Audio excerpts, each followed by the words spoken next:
we're going to go all the way back to the beginning. You have to erase your idea of what music is.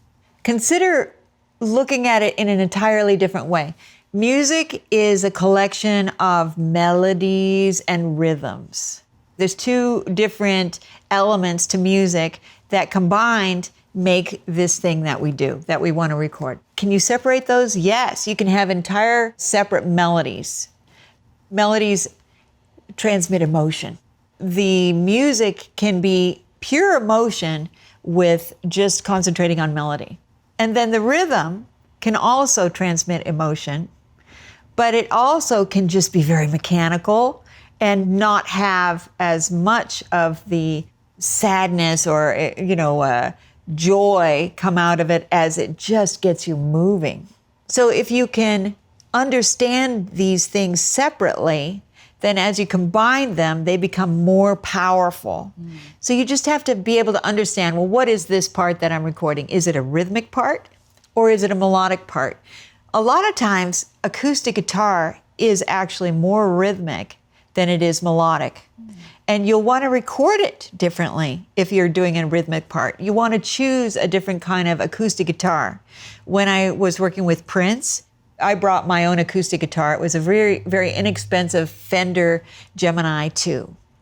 And not a really expressive guitar and not a lot of color or melody in it. But boy, when you strummed it, it had this percussive quality that was really exciting.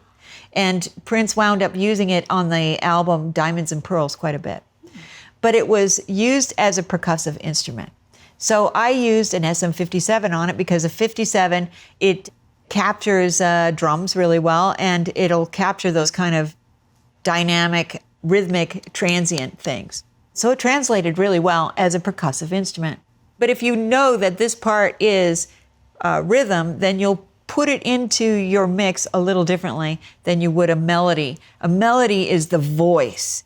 A melody is going to be on top. It's going to be large. You might want to multi-track the melody so that it's bigger and broader. That's why we have orchestras with several strings in a string section, because they're really trying to bring out these melodies. So that's how I approach music, is I look at what is melody, what is rhythm, and then I combine them together to be as powerful as possible. Can any melodic instrument be considered to be rhythmic and mechanical in some way?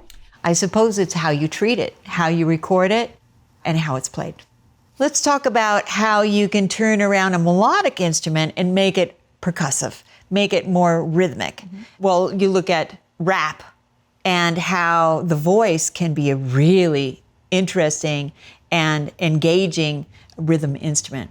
At the same time, you can do this with drums too. On the Tool records that I recorded, we always tuned the toms to the key of the song so that they could be played as melodic instruments too. In electronic music, one of the biggest trends is tuning a snare to rise up, to create emotional tension leading into a big drop. Right. It's another way of kind of playing with that idea that doesn't have to necessarily just to keep a rhythm and be mechanical, but it can build emotion, it can build tension.